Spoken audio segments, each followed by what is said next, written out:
Hey, welcome. Have you ever just wished you could find the volume knob for the world and turn it down, just a little?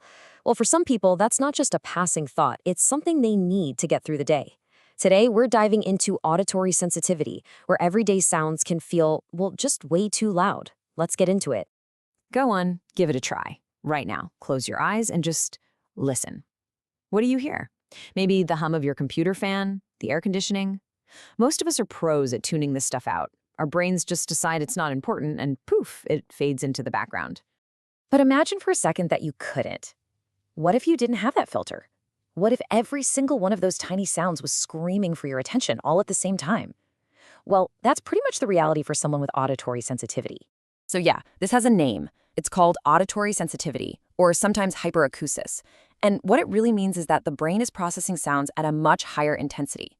And this is key. It's not about having super hearing, it's about the brain struggling to decide what's important and what's just noise. This is a really common experience for autistic people and for folks with sensory processing disorder, which is all about how the brain handles incoming sensory info. So what does this actually look like day to day? What does it feel like? Let's take a look at some of the really common signs and triggers. What's so interesting here is the sheer range of sounds. I mean, sure, nobody likes a fire alarm, right? But for someone with auditory sensitivity, it can be physically painful. But it's also the little things, the stuff we ignore, the constant low hum of the fridge, the buzz from fluorescent lights. Those can be incredibly distracting. You might see someone who notices sounds you don't, or who frequently covers their ears. They might try to avoid chaotic places like a school cafeteria or a movie theater. It's like they're in a constant battle with a wall of sound. Okay, but why does this happen? What's going on in the brain? To explain it, there's this fantastic analogy that researchers use, the brain's own sensory traffic controller. Okay, so picture a little traffic controller standing at a busy intersection inside your brain. Its only job is to manage all the sensory information coming in. It sees a sound coming, decides if it's important or not, and then directs it, either right to your attention or off to the side, into the background noise pile. And this comparison just lays it all out perfectly. On the left, you've got your typical traffic controller. It sees the fan noise, waves it on by, and lets you focus on the teacher's voice. No problem. But on the right, whoa. The hypersensitive controller is paying attention to everything. The fan, the clock ticking, people talking in the hallway, it all gets the same 5-star top priority treatment. You can imagine how impossible it would be to focus and how it would keep your whole nervous system on edge. Now, here's something that is absolutely critical to understand. Our emotions are completely tied into this. When someone's already feeling anxious, it's like their brain's traffic controller is already on high alert.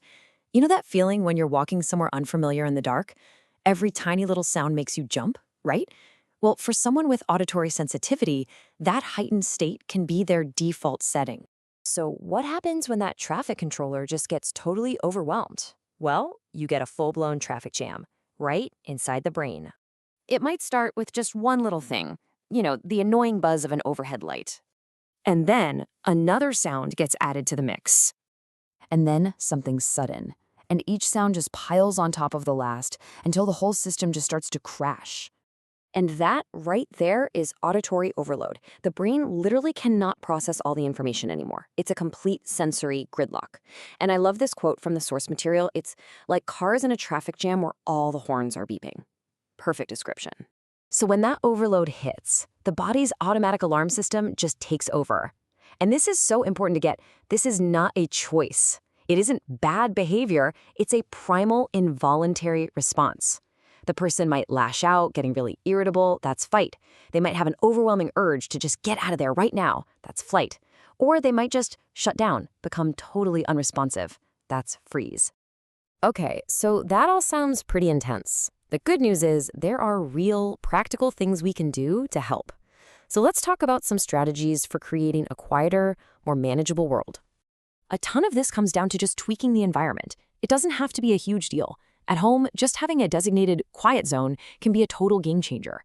In a classroom or an office, something as simple as moving a desk away from a noisy window or a humming vent can make a huge difference. And then there's giving people the right tools, like headphones, and just planning ahead for noisy events. It's all about giving back a sense of control. And how we communicate is just as important. Remember that brain traffic jam? Well, it takes way longer to process what someone is saying when your brain is already overloaded.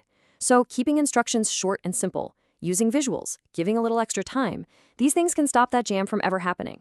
A visual timer is another fantastic tool. It shows that a noisy activity has an end, which makes it feel way more predictable and less overwhelming. All right, let's zoom in on one of the most common tools you'll see, noise-canceling headphones. They can be absolutely life-changing, but it's really important to know what they actually do and what they don't. So the tech behind active noise cancellation is pretty cool. It basically creates an opposite sound wave to cancel out ambient noise. And as you can see here, it is fantastic for constant, low-pitch rumbles, think an airplane engine, a fan, an air conditioner. But it's way less effective against sounds that change a lot, like speech, or high-pitched sounds, like a sudden alarm. The sound waves just change too fast for the technology to keep up.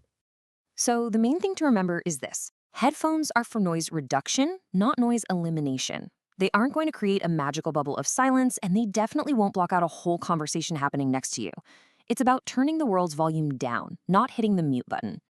Ultimately, at the end of the day, understanding is the most powerful tool we have.